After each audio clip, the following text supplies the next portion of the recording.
one, fight!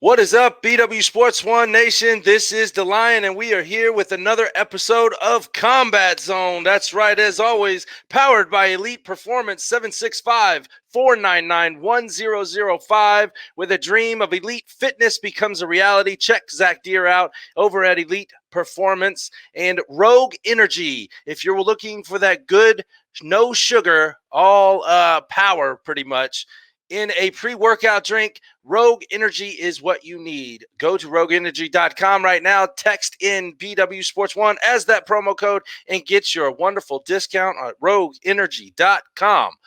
Today, folks, is a first for myself. We've been popping cherries over here at Combat Zone all week long, and now we get the wonderful, awesome, I know. I see him in the background. I see him in it. You're about to see him too. He is the voice of Bare Knuckle Fighting Championship. He is Mr. Live Worldwide, Mr. Jeff Houston. What is going on, brother? Holy crap on a cracker, man. You only had one in your intro. Very impressive. I know. I slipped up really quick. It sucked. I knew you was going to let me know about it, but hey, that's how we get better. Hey, and on a sponsor on top of that, man, you're not supposed to have an slip on an energy sponsor. What's wrong with you? Well, you know, I'm drinking the fruit punch right now, which is not actually energy, it's hydration because I did my workout at EP already. So I'm a little wore down a little bit, but I'll get it back. I know you will, Dan. I know.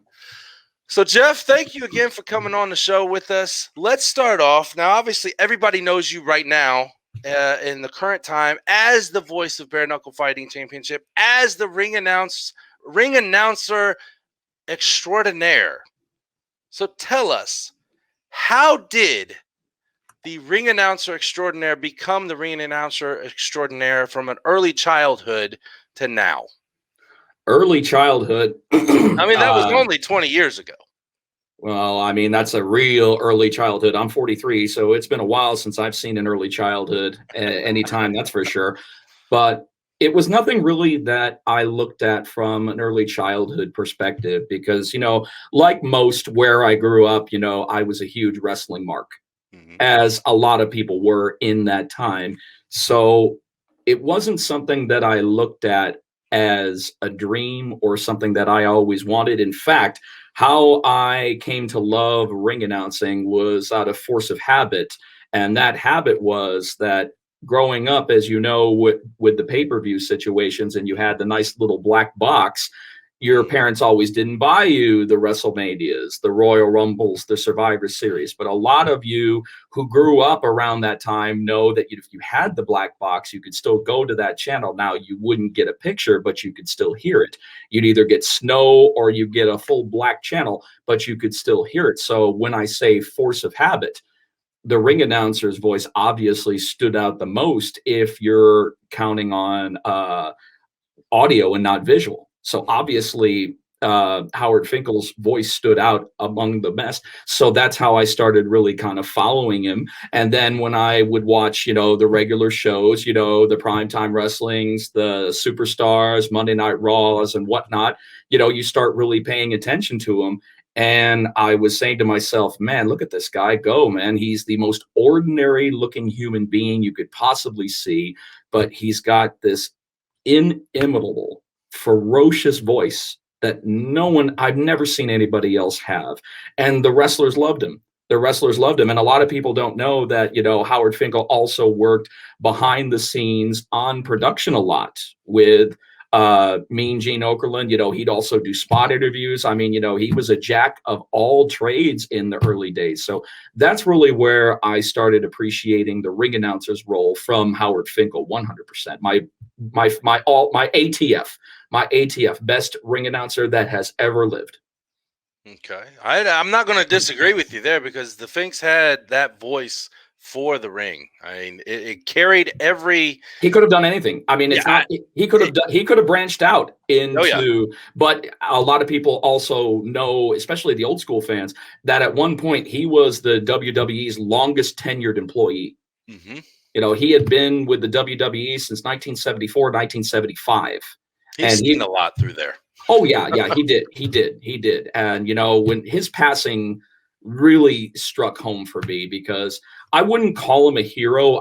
Growing up, I really didn't have too many heroes. I never looked at anybody from a god complex, I guess, but I admired them. So I guess that one hit me the most, because he was the one that came closest to, if I was going to have a hero, he would have definitely been it, on a professional side, and also what he did in the ring, what he did outside of the ring. He was a good guy. He was a jokester. He was a prankster, as most people were in that era of WWE. I mean, it was all about, ribs upon ribs upon ribs. So, that really struck home with me. The two deaths in the WWE, actually, there were three of them that really, well, actually, no, there were four. There were four, and they were guys that we'll never see again, no matter what happens. Of course, Mean Gene Okerlund. Of course, Howard Finkel, Bobby Heenan, and Gorilla Monsoon. We'll never see four guys like that in any entertainment capacity ever again. I think that the brain right there, out of those four, the brain stuck out to me the most. And not necessarily because of the voice itself, but the character he played. It was just so point on for that looking man too. I mean, he fit the description of what the character should look like and sound like, and he was damn good at it. Johnny Carson of wrestling. Johnny Carson of wrestling. There you go. I like that. I've never heard that right there, but I should I'm gonna use that. You can. And there's never going to be a better pairing of commentators than Gorilla and Bobby. I mean, a lot of people grew up, of course, with Jim Ross and Jerry Lawler and such. If we're talking about people who have been paired up with Jim Ross, I liked it better when the very brief time that Paul Heyman was paired up with Jim Ross in the WWE. Those two were great together. Those guys, in my opinion, were the closest that we will ever get to seeing Gorilla and Bobby, because Paul Heyman is just so damn good at what he does, as is Jim Ross. I mean, I love Jerry Lawler. Don't get me wrong. He brought so much, but as far as the two characters themselves, nobody had better rapport, and no one had just better chemistry as far as the disdain that Gorilla always had for Bobby. Mm-hmm. I mean, look at how Bobby Heenan left the WWE and went to WCW. It was the logical closure point for all of the people who loved Gorilla and Bobby. Gorilla literally picking up Bobby Heenan by the back of his shirt and throwing him out of the building. And if anybody had watched those two work together, that was the logical closure point for him to leave. Yeah, and Gorilla Monsoon was no small person either. He was 6'7", 400 pounds plus. He's a big guy. He was a big dude. Yeah, I wouldn't want to mess with him. Nope. Especially when your name is Gorilla. Yeah, I mean, I'm going to take it away from there. plus also, he's a guy who called out Muhammad Ali. He did. On top of that, so not too many people are known to actually have called out the best of the best. And he pretty much got away with it, with nothing. Obviously, there was no fight or anything like that, but he got away with it. And I think Muhammad Ali may have been a little intimidated by him. Well, he slammed Muhammad Ali. He body slammed him. He did. He did. They didn't really have a fight. I mean, they had a quote unquote exhibition, but he did body slam him. Now that you say that, see, my memory, I'm just a few years younger than yourself at 39, just this week, actually. And my memory is starting to fade in certain aspects of my life. It's called senility. I mean, you know, I have embraced it all too well. I have my moments of senility, as anybody does once they pass 40, because regardless of whether people like to admit it or not, it is middle age, and but it's a different time, and I wouldn't trade it for anything. So many people ask me, would you love to be younger in this day and age? And I say, hell no. I am wholeheartedly with you on that. There's no fucking way in hell that I'm going to go back to my 20s. All the strikes. Well, not only that, all the strikes that you have against you, how pussy everything is, how politically correct. I mean, everything is so far out of whack that you can say that you could grow up at this time and actually have a normal childhood. Oh, no, sir. I loved my childhood and I wouldn't change a thing. Yeah, I could walk down the street. I could ride my bike for 1.5 miles to my buddy's house and not have to worry about anything other than my dumbass getting in the way of a car. And you wouldn't have any fucking cell phone in your pocket. Never did. I never got a pager until I was in high school. You know, then I was cool. You know, I was cool. I think I was 23 when I got my first cell phone. Did you have one of those big ones? No. My mother actually was kind of the trendsetter when we moved to San Antonio from Rockford, Illinois. That's where I was originally from. My father passed away when I was 11. We moved to San Antonio, which is where my mother's family is, when I was 12. And this was 1990. So my mother was one of the trendsetters in the neighborhood that had the brick phone. That had the big brick phone. So, you know, so she had one way before. Like I said, I was 23 and I had the first little Sanyo flip phone that had which was one of the first ones that had the camera. Gotcha. Okay. See, I think my first one was actually the Razor, Motorola Razor, I believe it was. Now that it came back out all of a sudden. Dude, those were so cool. As far as cell phones go for the times, those were so ahead of the times, and those were so cool. They were. And then I got this dumbass Nextel walkie-talkie thing. And it's like, I really wanted to just fucking throw that in the trash because I was done with it after a day. So, good stuff. Back in the times where we got up to change the channel at the TV and change the directions on the antenna. There it is. There, you got me. You moved from wrestling. You grew up watching wrestling. You enjoyed it. You caught the ear of the voice from the wrestling. What got you into transitioning from wrestling to combat sports? Well, I was 25 when I first started ring announcing. I was just getting over a hellacious cocaine addiction that almost claimed my life. And ring announcing was there to literally save my life, to dust me off, pick me up by my boot heels, and give me another shot at life. So that's why it's something that I don't see myself ever stopping, unless there are two things. Either you lose the joy or physically you just can't do it anymore. Right. Those are the only two parameters that would keep me from doing this for the rest of my life. If I die in the ring, I actually am 100% cool with that, because it would go viral and it would actually be good for the promoter. And the promoter would say, hey, the ring announcer, hey, Jeff loved his job so much, he literally died in the ring. What more can you ask from an employee? That, and if you enjoy something that much, dying while you're doing it is one of the, I guess, a bucket list thing. It really is. It really is. But I started off when I was 25, and of course I was doing independent pro wrestling throughout San Antonio. Started Who moving gave on. you your first shot? It was River City Wrestling, but unfortunately they weren't running at the time, and this was back in 2003. The promoter's name was Brandon Oliver. I got in touch with him, but he said, at the time, we're not currently running, but I can introduce you to an affiliate in San Antonio that you can work with, that, you know, we'll probably look for one. Guy's name, a lot of people in the independents know him, Rudy Boy Gonzalez, and he was running a promotion called Texas Wrestling Federation.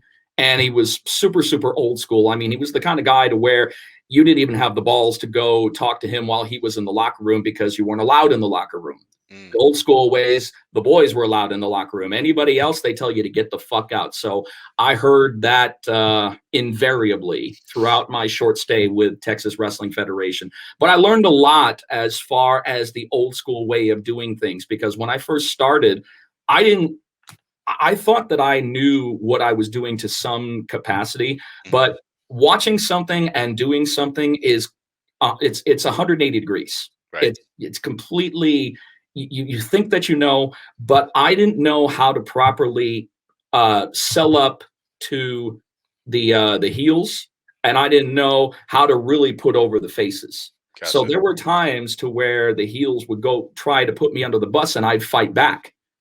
And a lot of people know that's a cardinal mistake. You're really not supposed to fight back, because what's to keep them from actually, relocating your asshole to your elbow? In a heartbeat. And it's amazing how many ass kickings I didn't get from that. How did you escape those? I have no idea. If I had an answer for you, I would give it to you, but I have no idea how that happened. Some kind of personal restraint. Maybe they thought that it would just be too easy, and they'd actually probably just like, this is the kind of guy who looks like he'd put a charge of involuntary manslaughter on me. I don't know. Maybe they thought, oh fuck, man, we don't want to see another New Jack mass transit situation. So no, nothing like that. So I really started learning how to properly put over talent and such. And I learned a lot in my independent wrestling times. And there was just one day that I found out that there was a mixed martial arts event that was being held in San Antonio. I had no idea that this was happening. So went down there, talked to the promoter, asked, I've been doing this for so long. Up until that point, this was 2006. So I've been doing it for 3 years. And they said, well, we've already got someone for this show, but stick around, watch it, see what you think, and we'll give you a tryout the next one. They did, and I fell in love with it. I fell in love with mixed martial arts. There's not as much pageantry that goes into announcing mixed martial arts as opposed to professional wrestling, because professional wrestling is so ridiculously over the top, but it's not as conservative as professional boxing. I can see that. You can go a little further in MMA than you can with professional boxing, because there's still, the dignitaries still show up to professional boxing. Even in certain big fights, you'll still see people in the crowd wearing tuxedos. Mm-hmm. It's been a while since I've seen a really highlighted fight, like maybe the Tyson Fury, Deontay Wilder rematch fight was probably the last real, and I'm using air quotes here, real boxing match that was really limelighted for, success. Well, you got to also think of Pacquiao Mayweather. That was before that, then, right? It was before then, but that was at the time. Oh yeah. At the time, that was the one that they were waiting for, even though that it was about 5 years late. Yeah, it should have happened. It should have happened 4 to 5 years prior. 100%. I agree wholeheartedly with you. I wish those two would have came together about at the pinnacle of both of their careers, because that would have been one hell of a fight. Well, the weird thing about it is that I think Mayweather would have been a different fighter, because at that time, by the time that they finally matched up, Pacquiao is a ferocious, offensive fighter. But at that point, Mayweather had established himself as the best defensive fighter like ever. Yeah. So it was a completely different fight, as opposed if they had fought 4 years earlier. Right. I think you would have seen different results. I agree, because I think that, like you said, I think Mayweather would have went more on the offensive side, like he was back in 5-6 years prior to that, because he still had the drive in him, I guess. And after that fight, he had the offensive push to where he realized that he could fight back, but then at one point he started realizing, hey, I don't have to get hit. Well, not only that, but I am really good at keeping fighters at bay. Mm-hmm. I am really good at reading fighters and not having to take ridiculous punishment and walk away with 20, 30, 40, 50, 60 million dollars. And the numbers just kept going up and up. And everybody at that point was kind of frustrated the fact that he took the defensive side. So that's why everybody started buying the pay-per-views, because everybody kept saying, what if, right. What if, we finally want to see Mayweather get knocked out, and he was just a disciplined and smart enough fighter that never happened, and it's still not going to happen upcoming, even though people are still going to say, what if? I'm like, but it's an exhibition, though. I mean, There's no titles on the line. I mean, it's cool. Don't get me wrong. It's going to make money. But as far as a glorified amateur coming in against the most decorated fighter that there's ever been, come on. I don't understand why they're doing it. I mean, money. I get that, but it's like, come on, people. I mean, are you going to buy it? Are you going to watch it? I think honestly, when it's going on, I'll be working. I think I'll be working when it's going on. Would I? I'm not sure. I mean, it's not something that really piques my interest. Would I announce it? Oh, fuck yeah. There's money and opportunity in there. I mean, it's not something that I think that I'm above or I think is stupid. And the reason that is because I believe that the dynamics of the prize fight have completely changed in the 21st century. And now it's all about who can put butts in the seats. It doesn't even necessarily have to be a top contender. That's why we're seeing the Logans on it, because their YouTube following is just unheard of. I mean, they're within the top 5 YouTube influencers of all time. So people are paying to watch this happen. And in the end, it's all about dollars and cents. It is. I hear some people say, it's a disgrace to the sport and all this. I don't go that far, but what I will say, and I do think this is a somewhat true. At one time, boxing was the pinnacle of combat sports. Boxing was in its highlight and all this, that, and the other. Now, for a while, because you didn't have these major fights like a Mayweather-Pacquiao when it should have happened, or, I can't think of anything else right off the top of my head right now, but they needed something to get boxing back into the mainstream and get people talking about it. I disagree actually on back, because I think boxing was always there. I just think that boxing was in a transitional period, because when Floyd decided to step down, Pacquiao started slowing down. We lost a box office king. We did not have did not have a box office king. So those who believe it's dead, I completely disagree. Boxing has always been there, and boxing will always turn a profit. It's just we do not have the pound for pound box office king as of yet. And that takes time. That takes 5-10 years, I mean, to really develop. Is Canelo there?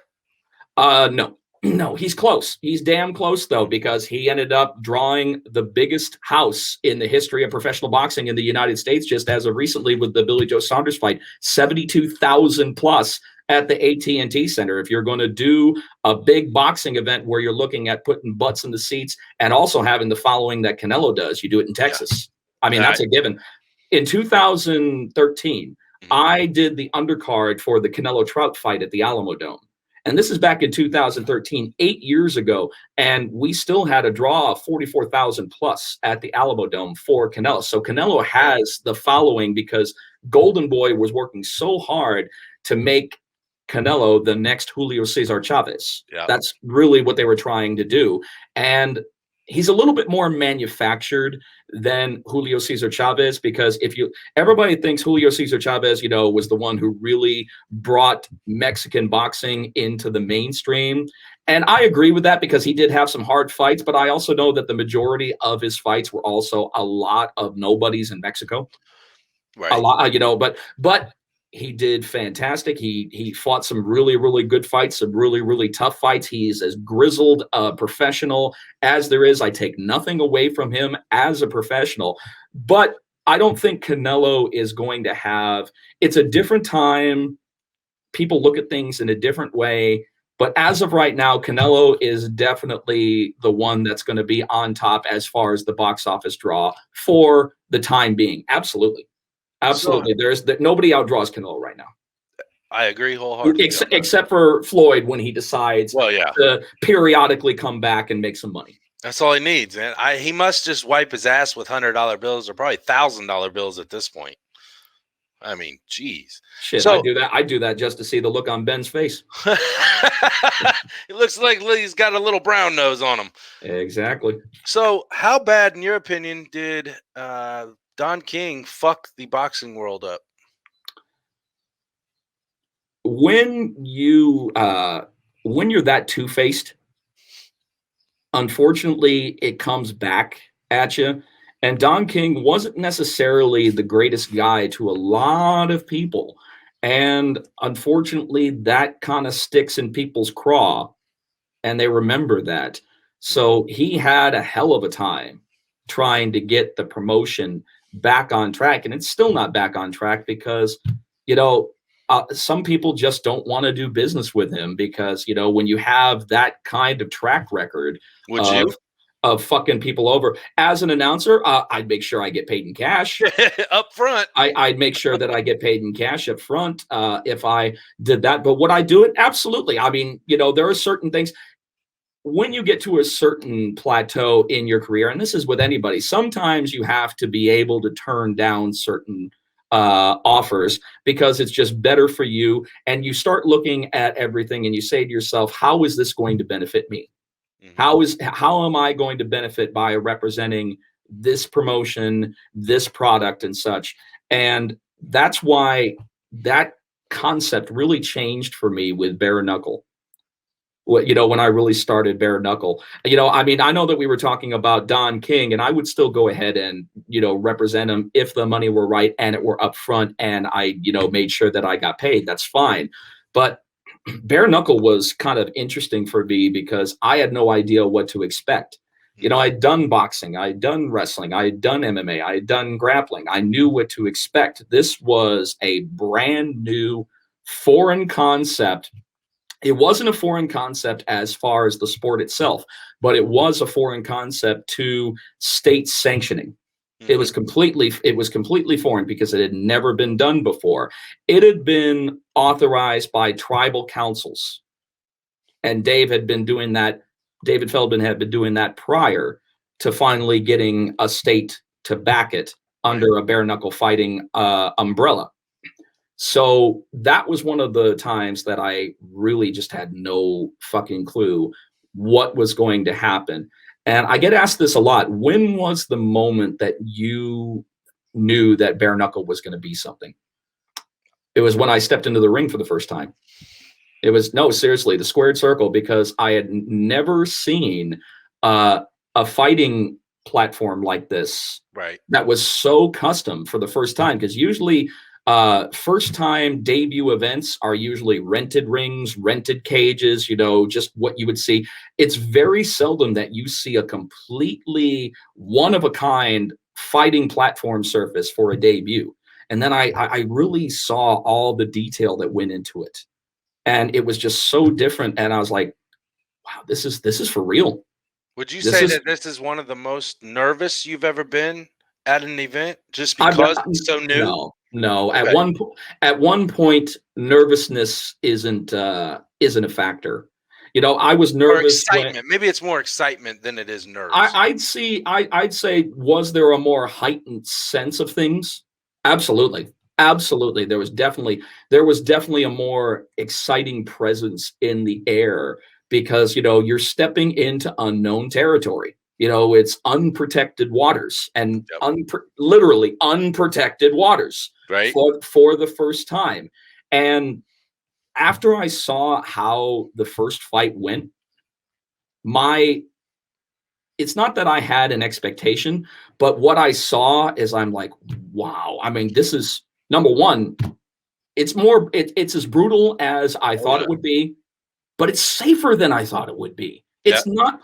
I said, after the first fight, I said to myself, man, I mean, these knockouts are happening faster. Fighters aren't throwing as many punches. Mm-hmm.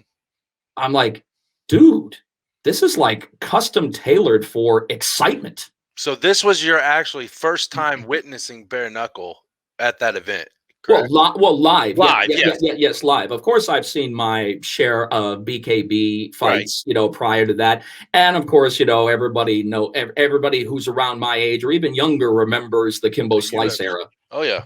Remembers the Kimbo Slice era and such. So it's not that it wasn't my first foray, but was it the first time that I was ever watching bare knuckle live and in living color? Absolutely. Gotcha. Absolutely. And just the circumstances behind everything, the death threats that Dave was getting for other people that, which is, I mean, there were SWAT team members there with K9 units. That's ridiculous. Dude, the dogs wouldn't shut the fuck up during the weigh-ins. You know, I mean, Somebody had a bag of pot on them. I mean, it was done at the Cheyenne Ice Center. There was a mini putt course in the front. And I'm just saying to myself, what is going on? And in the end, it was the most successful debut that I've ever been a part of. It was the most fun that I've ever had at a debut, 100%. And I knew from then on that this was going to be like a rocket to Mars, man, and beyond. It's going to go beyond. This one is going to circle the entire galaxy as far as popularity and excitement. And if you watched it from moment one to moment now, we don't turn out dull cards. Nope. We do not turn out. We are, in my opinion, by far now, the most exciting combat sport on planet Earth. Fastest growing, and the most exciting. We turn out quality events. We have quality world-class fighters, and the squared circle is designed for war, for just a straight up, almost uninterrupted war of attrition. And I love that. That makes it exciting even more, right? That much more. And all the people that we have involved with it, all the celebrities that have stepped forward, you know, to put their hat literally into the ring, and all the fighters from every walk of life that have come over and said that this really is the future of combat sports. And as you know, next week, you know, we're going to be honoring certain people at the 2020 and 2021 Bare Knuckle Boxing Hall of Fame induction ceremonies in Belfast, New York, Knuckletown, USA. We're knocking out 2 years of inductions in one. So there's going to be good old COVID kind of smacked down shit. They sure did last year. Yeah, they sure did, man. I'll tell you that March event in Wichita, man, that was bittersweet because we had just wrapped up the final press conference for BKFC. I'm trying to remember which one it was. I think it was at 10 or 11. I want to say it was 11, but I believe it was 11. It was either 10 or 11, and we just got shut down literally after the conclusion of the post-fight press conference. You know, we were getting information from the Athletic Commission. We were getting information from the governor of Kansas. You know, they were really scared about what was happening about that because that was just at the beginning. So it was really bittersweet. So a lot of us, you know, we went downtown Wichita. We went to a really cool kind of speakeasy style bar, and the mood was unlike anything that I had ever experienced before because what happened was nobody's fault. And it was a very rare occurrence because usually it is somebody's fault. Right. Something happens somewhere with somebody, usually for an event to shut down. That wasn't the case. It was nobody's fault. I mean, it might have been Wuhan, China's fault in the end. Nobody involved. Yeah. But nobody involved with the Athletic Commission, with the promotion, fighters not making weight, you know, main events falling out, so the big draw is not there. None of that happened. So it was an interesting, bittersweet situation. Nobody was depressed. We were a little bummed, but because that it wasn't anybody's fault, it ended up becoming one hell of a fun night. Considering that nobody worked. And Dave was so cool that anywhere from a week to 2 weeks later, you know, everybody gets sent an e-check for a portion of what they were supposed to be paid. And he absolutely did not have to do that under the circumstances, considering that, you know, he lost his ass, but he still did it because that's the kind of guy he is. That's the kind of promoter he is. He gets so much crap because he's a very polarizing individual to certain people. I love working for him. You know, at one point, I figured that I had him figured out, and I'm here to say that I will never figure this man out. You know what? That's okay. Certain people are not meant to be figured out. As long as my check's clear, I'm good. They always have. But I'm going to be honest. I love working for him now. I'm going to tell you, I love working for somebody who is as passionate and dedicated to his vision as he is. It's very rare that I come across a promoter with this kind of vision and this kind of work drive. You have to remember, he was turned down by 28 athletic commissions before Cheyenne stepped up and said yes. Yeah. Now, I wouldn't expected that one to be the first one either. And if that isn't determination, I don't know what is. I really don't. That guy's got drive, motivation, determination, all that. Because it's infectious. It's infectious. It's just that he's not a very emotional dude. He's not a very emotional dude, except when a fight is awesome.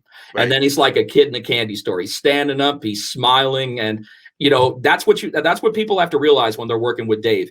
You will get Dave at his best if you are fighting at your best. Right. And you want to see him like Bobo O'Bannon did with Zach Kalmus, right? Yep. Is that how you say his name? So after that fight, last card, you see David coming up to the ring and they're sitting there talking, and I could see what he said. That was a fucking fight. And it's like, all right, he's happy. Bo, you happy? Yes, because I got an extra check. There you go. Hey. That's what it's about. I mean, you want to make money. You want to be a force. You want to be somebody who's on David Feldman's good side. And he says, man, if there's one guy that I know that if there's anything that falls through on a card, I could call this guy immediately and I know it's going to be. If you want to be that guy, then you got to do what you got to do. You can't pussyfoot around in this industry. You got to come prepared to go to fucking war. You got to go in there knowing you got to take someone's head off. I mean, that's the name of the game. There's a strategy in it, but the biggest part that is really going to put it over with Dave is going to be drive and heart. I've never seen a sport that sums up as much heart as bare knuckle fighting. Wholeheartedly agree there. Josh Burns. No pun intended. Josh Burns and I were talking about that the other day, and he says, you definitely do have to have heart, and you give it to the people that have heart, but you still got to be able to get in there and know what you're doing. Heart gets you so far, but you still have to have a little bit of skill. No, you absolutely do. Yeah. Josh is a fantastic bare knuckle fighter. He has nothing to feel bad about this last time around. He just got caught at the distance. That's what happened. He went in there with a guy who utilized his reach the right way. And did not show that in the previous fight when Tate fought who was Josh supposed to fight originally? Josh was supposed to fight Dylan Kleckler. Kleckler. There you go. When Kleckler and Tate fought, it was a totally different fighter, and Tate came out totally different. Plus, you're sitting in Sweet Home, Alabama, where he played collegiate football. Wasn't that awesome? Dude, I didn't know what he was walking out to. And when I heard that, and knowing he's a Birmingham local, man, that gave me goosebumps. I bet. I think you said that on one of the interviews or during the event sometime. I thought I heard you say that. Yeah. Somebody said it. Oh no, I did. Okay. on a previous interview. I said, man, gotcha. when I heard that, I'm like, the dynamic of this fight completely changed. Yeah. That completely changed because you are coming out. It's like on Rocky IV, Ivan Drago, a man with an entire country at his corner. That's kind of what it felt like, so to speak, coming as an Alabama native. Yeah, right. Big time. Obviously we mentioned COVID shutdown, BKFC at that event. What were you doing? What did you do to keep yourself busy throughout this past year until things really started opening back up? Until obviously the BKFC came back in, what was it, October? No, we came back in July. We came back in July. We were the off. Whole year is a blur. We were off for 4 months. Okay. We were off for 4 months. I didn't do shit for that 4 months, as a lot of people didn't. Right. There was just such a high level of uncertainty because we were all in a boat that we've never been in before. Right. And anybody who could have said that they survived the Spanish influenza are long gone now. They're unless they were a baby, and even if they were a baby, you're still talking about somebody who's now a centurion, even if they were born at the height of the Spanish flu. So none of us had been through something like this before. So there was, like I said, big degree of uncertainty. What's going to happen? Trying to find out more and more information, and as you know, it changed weekly. It changed daily. It changed daily. It changed weekly. I mean, there was never. Everybody was in a I don't know mode. And then once you get that call, finally got the call from Dave or whoever calls you and says, hey, we're back on. How did you feel? Oh, it was lovely. And not only that, some people may have been scared. Some people may have been a little bit nervous about what had been happening. Mm-hmm. I personally wasn't. I wasn't at all, because I said, something, I got to do what I got to do even during a pandemic.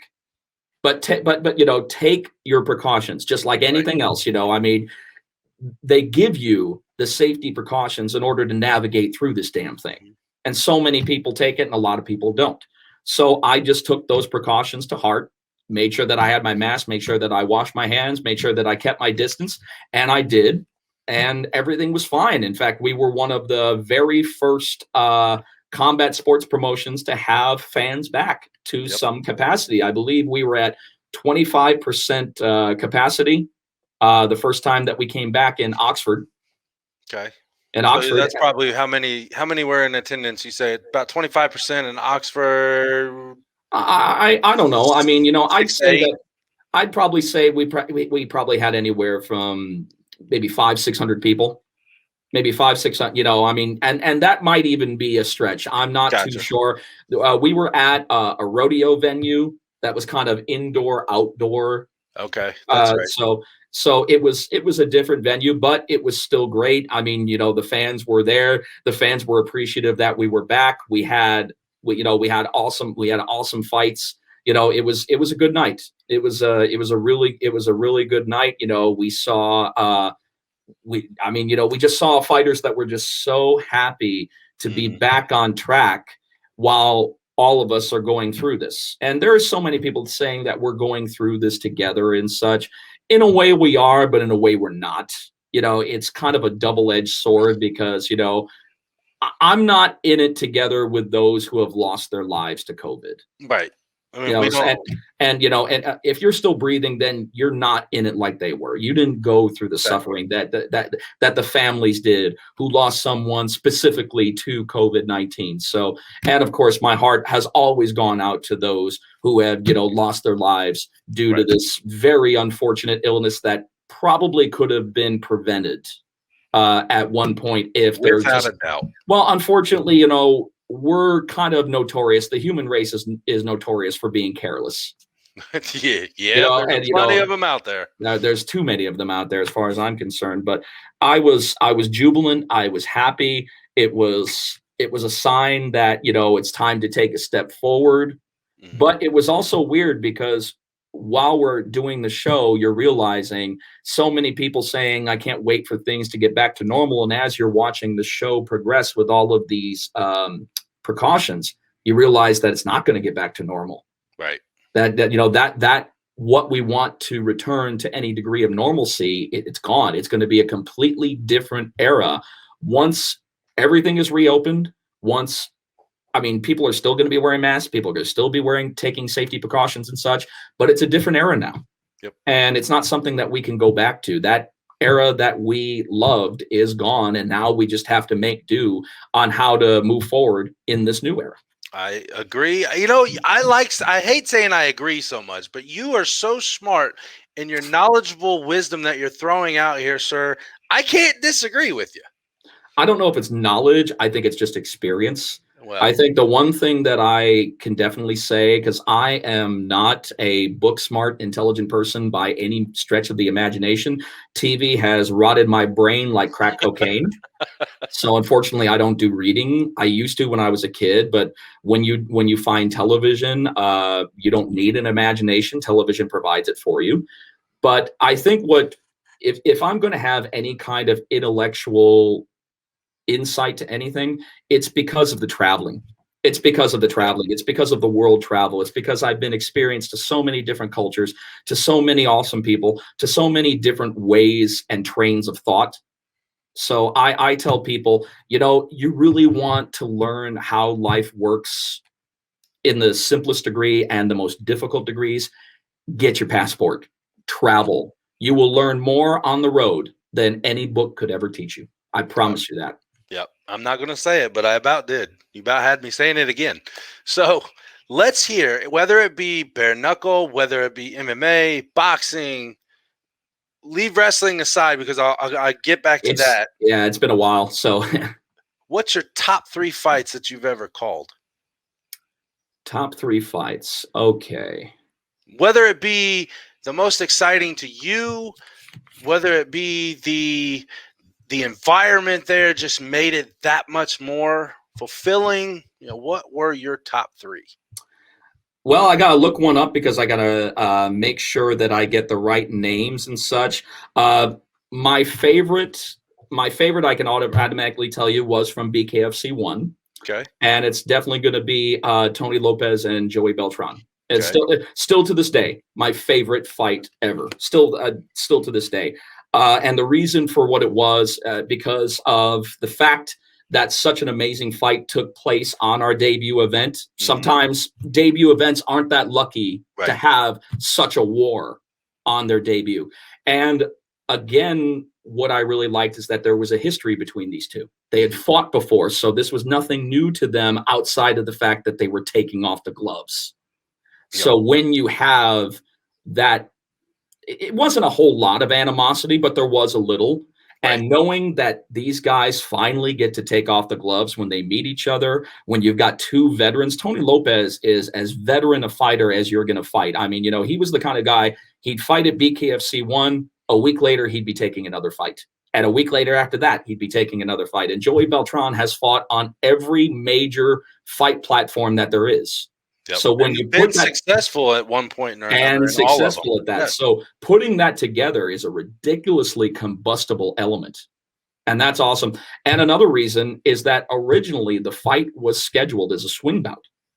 It was not originally supposed to air on paper on pay-per-view. It was set up as a swing bout, but the event moved so fast, the pace was just so fast. It was lucky enough, not only did it get on TV, but it was the co-main of BKFC 1. And I think to myself, can you imagine the tragedy of not having the fight fans see what took place there on pay-per-view? It would have been an absolute tragedy. And it was also one of the fights that propelled the sport itself on for a Bare Knuckle Fighting Championship. So that's why it's probably my favorite fight of all time. And just think, if it wasn't aired at that time, they would have had to wait so many years before BKTV app came out to witness it. Exactly. I mean, it still would have made the rounds on YouTube. Right. YouTube. It still would have made the rounds on social media, but still wouldn't have had that feeling. It wouldn't have had the effect that it did. And it was, seriously, that was definitely, if I look at that fight, that was the fight right there that definitely lit the stick of dynamite. It definitely lit the stick of dynamite. It was a short fuse, boom, it was awesome.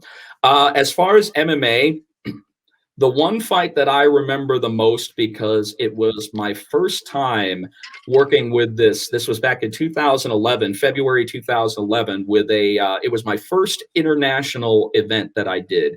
It was with Maximum Fighting Championship, which was shown on HDNet Fights at the time before it was rebranded to Access TV.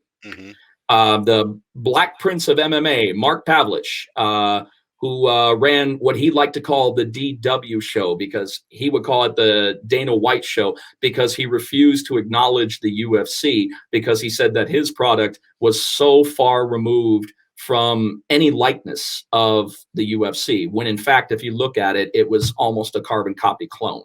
Yeah. I mean, this guy had delusions. That was Canada, right? Yeah, it was. This guy had delusions of grandeur as far as he thinking that this was so ridiculously different from the UFC. I mean, the only difference is that it was in a ring. He always had it in a ring. But the way, and he even wanted me to say introductions and enunciate just like Bruce. Aren't you your own person? Well, I hate to say it, but I did it, and I regret it. The only reason I did it is because at the time I didn't have any other national TV gigs. And it was my first time. And I said, you know something, I'm going to bite the bullet this one time. Never again. Would I have, if I had to do it over, would I have done it that same way? Fuck no. I would have told them where to stick it. I would have, if I knew then what I know now, I would have told them where to stick it on that. You don't tell a veteran. I mean, up until that point, that was 2000. So I was in the industry for 8 years. So I wasn't like completely a veteran. I don't believe you truly get to be a veteran at what you do until you hit the decade mark. But you know what? You were in there long enough for somebody not to tell you not to micromanage me. To micromanage me. And that's what he did. He micromanaged everybody. And it pissed off a lot of people. I mean, MFC was a great was a great product. And it was really popular. And I keep saying to myself, it would have worked so well if it wasn't for the one poison pill of the bunch, and the poison pill just happened to be the boss. Right. But it falls downhill, right? It really does. It really does. But this one was really special to me. It was MFC 28 Supremacy, and it was at the River Cree Resort and Casino in Alberta, in right outside of Edmonton. And the main event for that one was a fighter that I have respected so much. And a lot of people remember that he was tragically killed a bunch of years back. I'm talking, of course, about Ryan Jimmo. The name sounds familiar. Yeah. He was unfortunately run down. He was actually run down by somebody in a bad altercation. And, it was a vehicular manslaughter, unfortunately, that took him out of the game. And he was such a smart fighter. He actually at one point had the fastest knockout record in UFC history at one point. And outside of the cage, he was articulate. He was funny. He was actually a master ranked chess player. On top of that, no, like master ranked. A lot of people didn't know that about him, but he was very, very funny, very witty, fantastic fighter. That is the game of life. He was, it was. And he was fighting against Dwayne Lewis, who was very, very popular up in the Alberta area of Canada. And this was a really big fight coming together because these were two guys that absolutely, genuinely did not like each other. And when it was my first time working with an organization with such a built-up fight, that one left, and it didn't last very long. Well, it got to round 3, but I believe it was a doctor stoppage because Ryan just had a terrible hematoma come up on his eye, and it was completely impeding his vision. So they had to stop it, and it ended up being a doctor stoppage TKO, and Ryan ended up picking up the vacant MFC light heavyweight championship. So that was definitely an impressionable fight for me. And if I'm thinking in boxing, I'm going to need another second because like I said, man, there's moments of senility that happen to me. Right. So certain parts of fights may stick out to you, but the whole picture is what is really remembered. Well, a lot of them, unfortunately, even the good ones, sometimes they blur together. True. They blur together, especially if you work like a lot. Yeah. If you work a lot, there's just so much happening. Okay, here it is.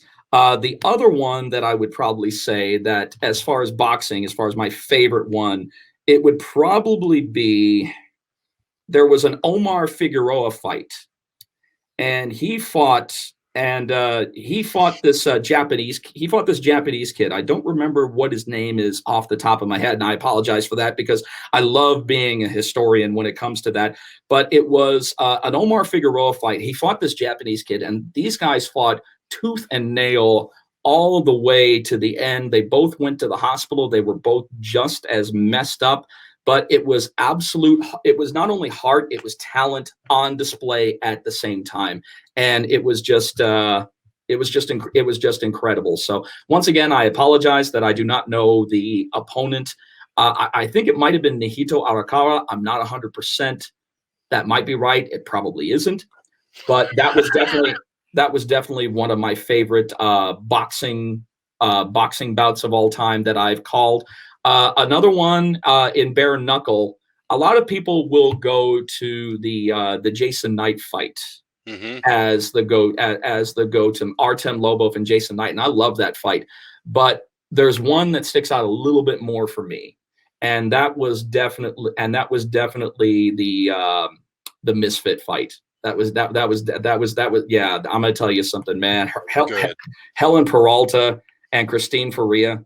My God, that was just awesome. And then look what happens. Knucklemania comes around, and we're treated to Taylor Starling and Teresa Segala. I tell you what, I think that right there, wow, is definitely top 3 that I've seen. Wow. And it's maybe even top 1 just because those ladies were on fire. I mean, they were covered in blood from head to toe. Oh, covered in blood from absolute head to toe. They held nothing back. Nothing at all. They held nothing back. But the reason why Peralta and Faria it stands out a little bit more is because as far as seasoned hands, they were a little bit more seasoned than Segala and Starling. True. So there was a little bit more precision fighting at work there as opposed to Starling and Segala.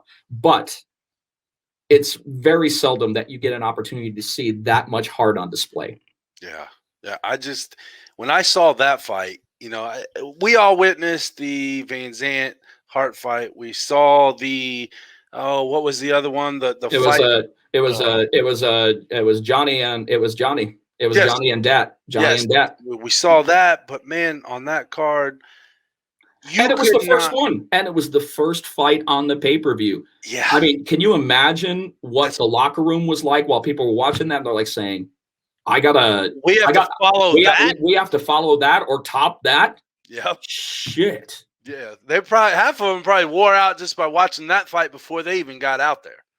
It's unlike anything that I've ever seen. And knowing how big the event was to begin with, it was the biggest bare knuckle boxing extravaganza of all time. I said it there. I'll say it again. It absolutely was. Nobody had built up a bare knuckle fight to what Knucklemania has. No one had ever put any kind of a marquee event name on their show like Knucklemania. It wasn't a numbered event. It wasn't a regular event that was shown on the BKTV app. This was a marquee specialty event that took place. Here's a little side note for you. I actually was given permission. I run iRacing events online, so I was actually given permission by the BKFC to run the logo on my car that week leading up to Knucklemania. So I had my NASCAR online was decked out in BKFC Knucklemania. It looked awesome. Unfortunately, I couldn't get it into the damn winner's circle, but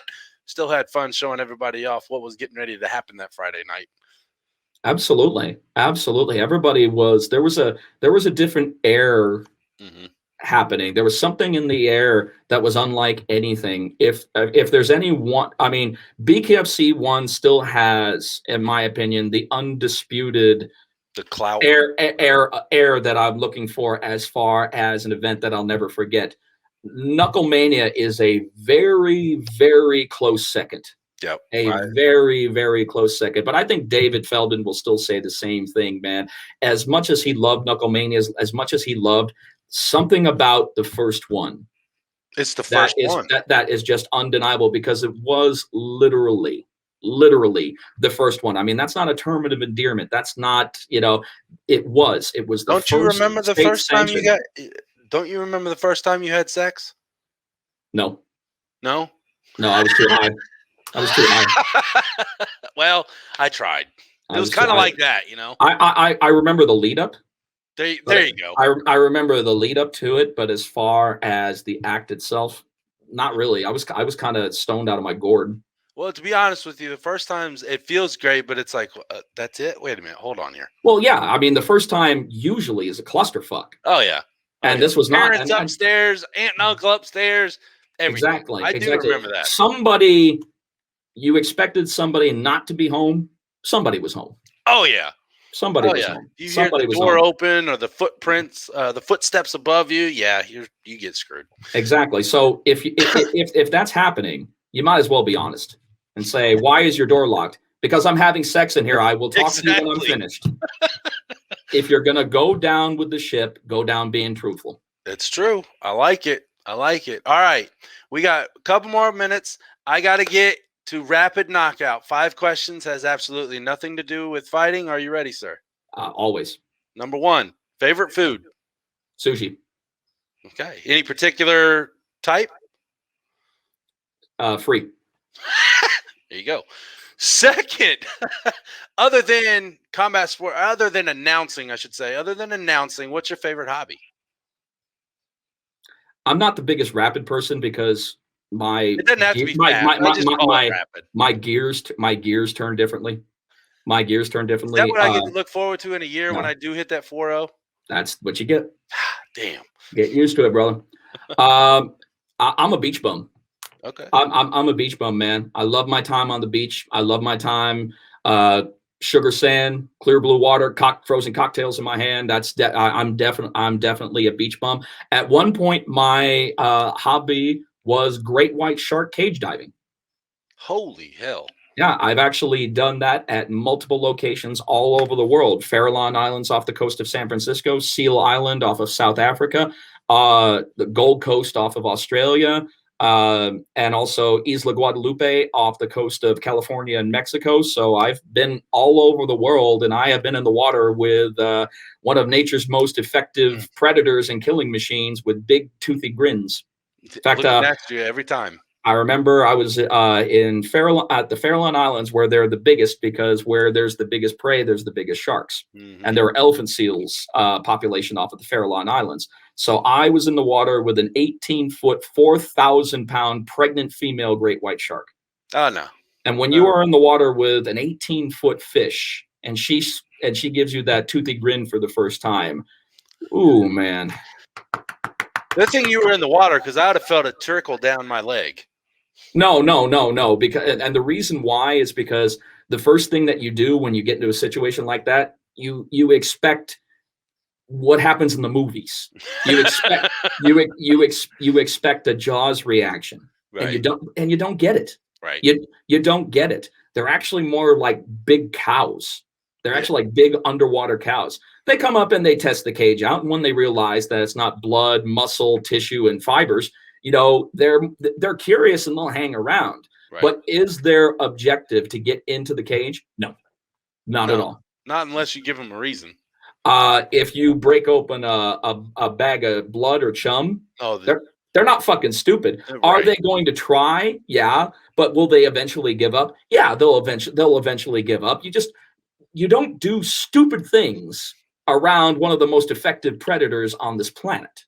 Obviously. That's kind of like petting an alligator. Never wanted to do that. No, it's more like elbow dropping an alligator. It's the last elbow drop you'll ever get. That's true. That's true. Did you see? Yeah, you saw that cameraman and that news reporter somewhere. I don't remember where it was. Florida, probably. Favorite music. What is on Mr. Live Worldwide's playlist? Whether it be an individual or a group or a genre. 80s pop. 80s pop. Favorite one. Probably my favorite song is "Take on Me," Aha. Okay. All right. Awesome song, positive, and I love the video. It's probably the second greatest video in the history of the 1980s. I say second because, unfortunately, if you're talking about overall impact on life, dude, nothing beats Thriller. Yes. Nothing. Remember, if you're talking culturally, and you're talking about the impact that it left on the music business overall, plus the fact that it was directed by the director of An American Werewolf in London, John Landis, which is even more epic. Dude, and fucking Vincent Price did the voiceover on it. I mean, there were so many celebrities. There was so much involved. And at the time, it was by far the most expensive music video ever shot. So that would be probably number one. But Take on Me, definitely my favorite. As far as bands, I don't really have a favorite band per se. I grew up with some stuff that, people probably won't forgive me for if I say that I like. I'm going to say one. In the 90s, I was a big Collective Soul fan. And a lot of people don't like the new age alternative rock, and everything like that. I was a big fan of them. I mean, they look like a whole bunch of out of work soccer dads, but I dug their tunes, but 80s always did it for me because it was so positive and it was all about having fun. The music was just all about having fun, not raining on anybody's parade. And then there was this great quote from the movie The Wrestler with Mickey Rourke. And then that Kurt Cobain pussy had to come along and ruin everything. So not a Nirvana fan, huh? Smells Like Teen Spirit, in my opinion, is the anthem of the 1990s. It's definitely one of the anthems of the 1990s. But for the most part, and especially, the fact that he always looked like he wanted to kill himself even when he was singing. True. No, I was not a big fan of the overall depressive grunge. Certain songs, actually, I liked. But for the most part, I don't want to feel bad when I'm listening to music. If that speaks more to the closed introvert type, hey, great, but I'm not that type. So that's why it didn't do it for me. I like it. All right. I know you mentioned earlier, this is a question I ask everybody, who your favorite role model is, whether it be personal or, looking up to in sports or whatever. I know you said earlier you didn't really idolize and put somebody on that pedestal. No. I would say you answered this earlier as Mean Gene. Howard Finkel. Howard Finkel. Okay. Howard Finkel by far. I mean, I love my parents. I mean, I had role model worthy parents. Right. I only got to know my father for 11 years. My mother is a wonderful person, but somebody who really kind of shaped my perspective on what I do for a living. It was definitely, I got a chance to meet Howard Finkel. I got a chance to get sage-like advice from him. The advice that I got from him in the span of a couple of minutes, it felt like I was getting years of experience from somebody, because I practically was, because you got to figure somebody who traveled as much as he did, who was really kind of the first, and almost every ring announcer that claims to have been the guy to really revolutionize and new. Mm-hmm. I'm like, fuck you. Howard did it first. Oh yeah. Howard was the innovator of that. Everybody follows in suits. I can't stand it when the everyday person, says, oh, you're trying to copy. The everyday person doesn't know shit about ring announcing. So that's why I don't really take it to heart. But I also know that if something's always going to be similar in some degree, because that's the job. Mm-hmm. That's the job. But everybody has their own little thing that they put in. Yes, they do have their own thing, but it's not completely their own. Right. There's inspiration from somebody else that led to this happening. So therefore, for most people, they're going to say, well, it sounds like a copy. Well, I'm like, it's a small pool. It's a small fucking pool as far as ring announcers go. You have to remember, this is a planet of over 6.5, probably approaching 7 billion people as of right now. I'd be very surprised in the entire world if there were 25 individuals making a full-time living at what I do. Think about that. That's very, very, very minimal amount of people in the big scheme of things. So yes, it is. You definitely, and I say announcers in general definitely have a skill that cannot be touched by the normal everyday person. It's a weird fucking skill. It's a weird fucking skill, because the most part is that most ring announcers are loquacious. We're talkers. We never shut the fuck up. Some people are able to do that. Some people aren't. I am not one of these people who is able to turn it off. I can't. I've tried. Well, actually, no, I haven't. I can actually say that I've tried. No, I haven't. No, I haven't. I broke off the volume knob, the off button of my soul. That's been broken off for a long time. I probably did that shit when I was a kid. That's good. That's good. It's made you who you are today. Final question. Yep. Most respected fighter that you've ever announced for, interviewed, anything?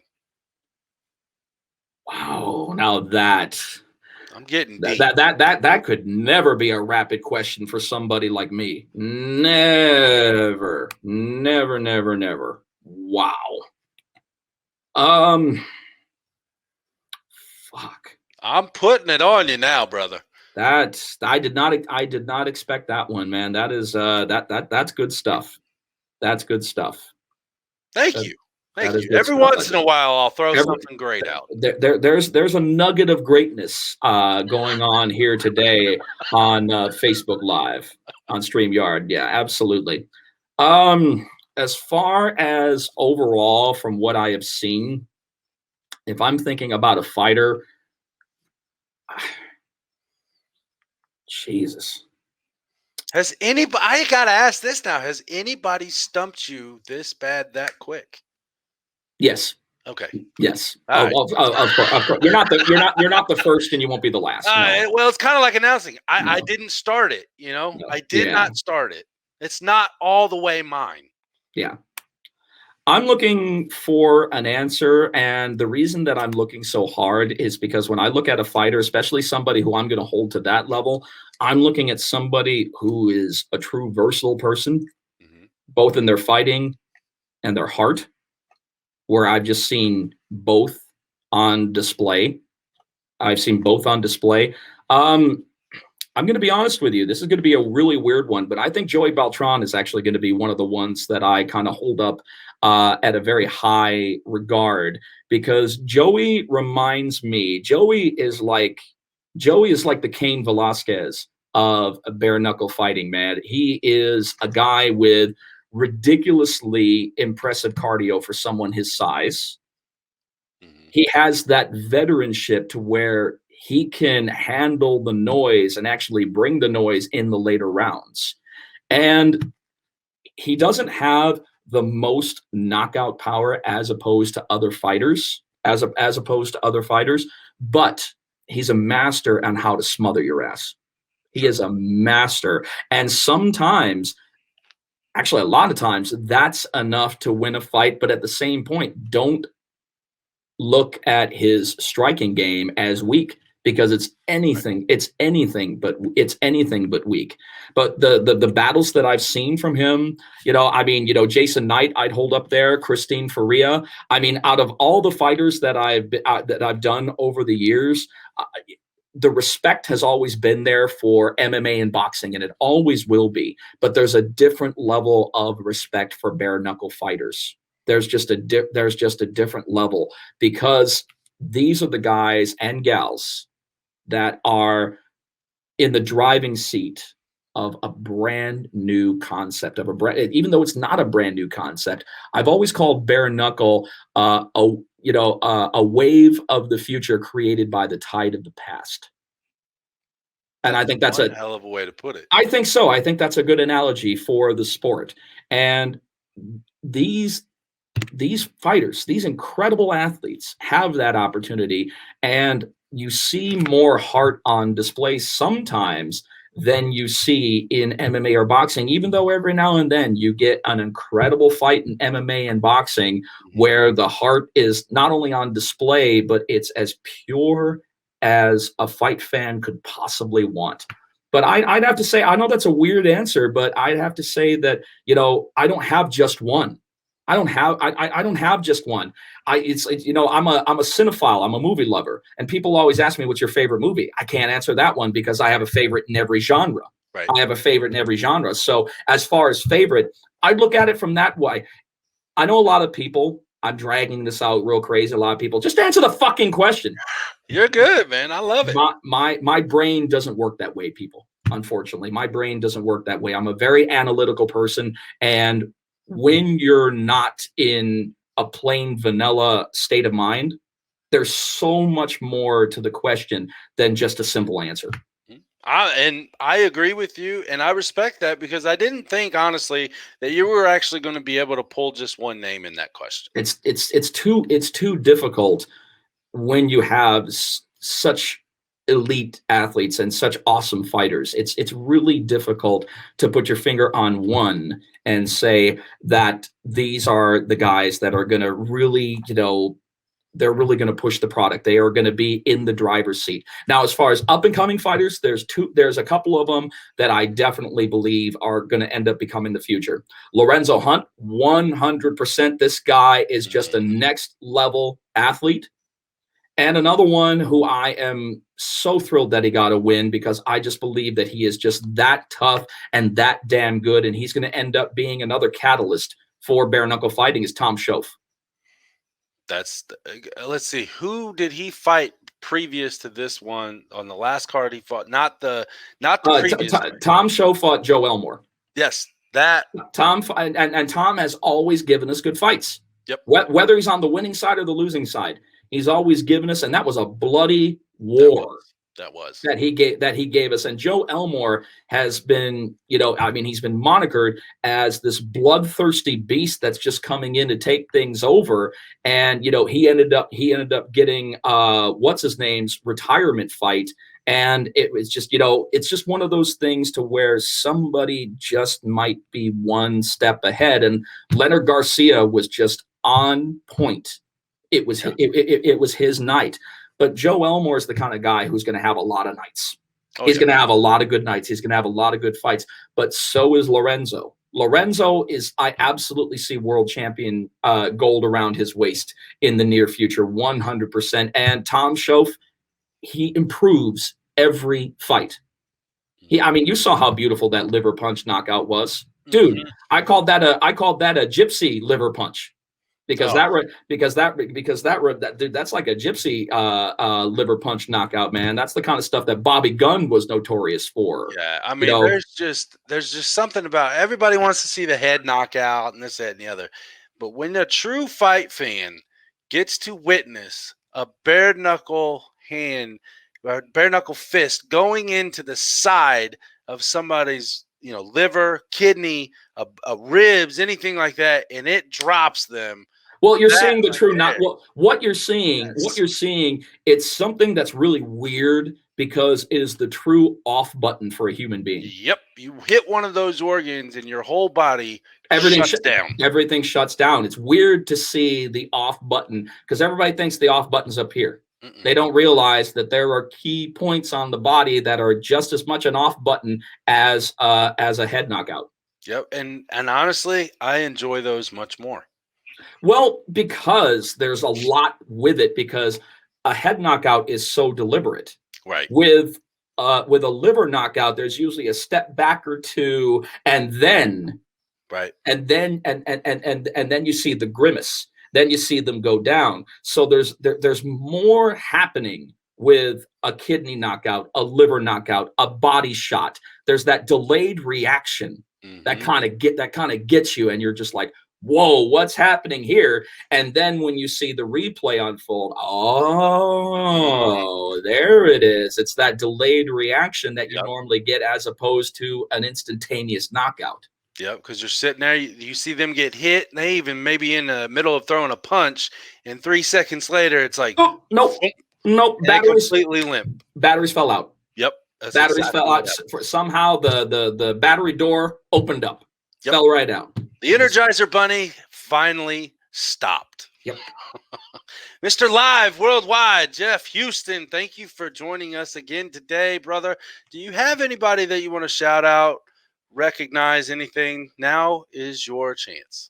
I just want to let everybody know, anybody who's in the northwestern state of New York, definitely come to check out the Bare Knuckle Boxing Hall of Fame on May 28th and May 29th. It's going to be an awesome time. There's so many festivities that are going to be taking place in place of the actual induction ceremonies, in addition to the induction ceremonies. Plus, Loudmouth Fisticuffs will be celebrating episode number 50, and we will be emanating from the William Muldoon, John L. Sullivan training barns live at the Bare Knuckle Boxing Hall of Fame. We're going to have so many guests come on. I would expect a guest with us every probably 10 minutes. Plus, we're also going to take you on a virtual tour of the training barns themselves. Of course, this is all depending on if everything as far as our Wi-Fi signal holds up and such. We're praying that it does. We're going to find out more about that when we arrive next Thursday. But guys, definitely check out Loudmouth Fisticuffs episode number 50. We just had episode number 49. We had a great time on episode number 49. We had Mr. Brian Maxwell. So many people know that he just got an amazing opportunity to be on the Mayweather undercard. He's going to be fighting Chad Ocho Cinco. Yeah, I can't believe that. He's taken on ESPN 8 the Ocho. I love it, man. But he says that, this is a life-changing fight for him because the dynamics behind this fight are almost as interesting as the main event, because you have got yourself one of the best wide receivers in the game. Yep. Making the transition over to fighting. And not only is he fighting a veteran fighter, he's fighting a bare knuckle seasoned fighter. So that's a lot happening. That is a busy story. That is a busy video package. And I believe that they're going to be the first fight on pay-per-view. So he's going to have that opportunity to shine there. And it's funny how some people are thinking that he's going into this fight the underdog. I respectfully disagree, because he's the fight veteran. Yeah, I don't He's the fight- understand. I this don't is- understand when anybody puts odds out against a true fighting veteran like This that. is not the gridiron. Yeah. This is you're not on the green. No. This is in between the ropes. This is a Yeah. completely different. Now, has he trained accordingly? Yes, but training and fighting are two completely different things. Mhm. Completely different things. I don't know what kind of momentum he's going to generate off of his punches. I have no idea what kind of lung strength he's going to have. Yep. I have no idea what kind of footwork he's going to have and how he's going to see. The thing about it is that also Brian Maxwell is a veteran who also knows how to, he's a ring general, so he knows how to use the ring to his advantage. I don't believe that Chad has that. I don't believe that he has that IQ as of yet. I don't see how he would be able to. Yeah, because this is his first debut, so there's so many things to look at. There's so many different sides to this equation rather than just writing him out because he's a celebrity football player. He's done so much outside of football, but this is different. This is a different animal. You're not going in there against a fellow debut fighter. You're going in there against a guy who's boxed. You're going in there a guy who's boxed, who's wrestled, who's fought MMA, and more importantly, who has fought bare knuckle. Mhm. I think that Chad's got a hell of a taller mountain to climb than he thinks. I hope to God he got paid for this fight because I'm sure that money. I'm sure he did because Yeah. all of the press that's being generated from this. I mean, Brian says that he's doing 4 to 5 shows a day, and that's probably going to start going up. I hope in the long run, because he's getting a lot of press on this. I hope in the long run it doesn't affect his training. Right. I seriously doubt it will because he was in a training camp for 10 weeks leading up to a bare knuckle opportunity. But this came along. Right. But this came along, and of course he had to be mad to turn this down, and he didn't. He did the right thing. He took it, and now he's in shape. He says you're going to see a different kind of fighter for this. He said that he's not going to be on the losing end of a highlight reel. And we all know nobody wants to be in that position. Nobody wants to be on the losing end of a highlight reel for anything. So, like I said, don't write off Brian Maxwell just because Chad brings a name. Yeah. I don't see how he's a favorite in this fight at all. I don't think so. He's in good shape. I'll give the guy credit for 43 years old. Right. I'm the same age, but he's always been in great shape. I would love to look at this. Look at this. I got half a chin right here. That's why the name tag is kind of hiding mine. So. well, there you go. But I think that I think it's going to be. Hopefully, it will be a competitive fight, and we're going to find out with Chad if this is a one and done or if he's going to consider moving forward. But starting a fighting game at 43, that's ambitious. Very. That's ambitious because most boxers will say the last thing to leave is going to be your punching power, but the first thing to go is usually your speed and your legs. Mm-hmm. And your footwork. That's usually the first. Already 43. And you're already 43, and you've already got pre-existing injuries from football. Yep. So there's a lot of things. It's not just a simple, chocolate and vanilla situation. It's a situation that has so many different dimensions, so many different parameters that you have to take into accountability to see an overall outcome for this fight. I'm rooting for Brian, not just because he's my friend, not just because I've known him since BKFC 2, but because he is a fighter going into a fighter's ring. Yep. This is an outsider coming into a fighter's ring. Make an example. Make an example. and also it's a fight that could change his life. He is in the same position that Britton Hart was in when she fought Paige Van Zandt. This is a life-changing fight. Yep. And I hope he takes heed to it, gets up there and his arms raised. Damn, Dan, we've gone almost an hour and a half. We're going crazy. I know. Didn't I tell you? Didn't I tell you to anticipate more? I'm fine with it. I did look at a very short time, and then you told me, and then we even blew that one up. So of course. maybe this should be that. I'm sorry. Maybe this should just be part one of part whatever and get you back on with me sometime. Oh, I'd love to anytime, Dan. Anytime. I mean, it. like I said, you know me, I'm all about content. The only way people are going to know about you is by getting your name out there and turning down interview opportunities. Some people will turn down interview opportunities because they think that someone's going to take cheap shots at them. I never worry about that because no matter what shots you have, I'm better. I am better. I am faster. You cannot outdo me when it comes to wit. Unfortunately, I'm seriously. You may be coming in with a rubber mallet. I've got a sledgehammer. Well, rubber never beats metal.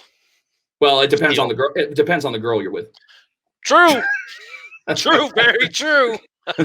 Jeff, thanks again, brother. I appreciate it. I love the conversation. We'll get you back on here again. Everybody, don't forget to go check out BWSPORTS1.com for all the happenings. And until always, man, you got me all flustered. Until next time, we will see you later. Peace. BW Sports, baby.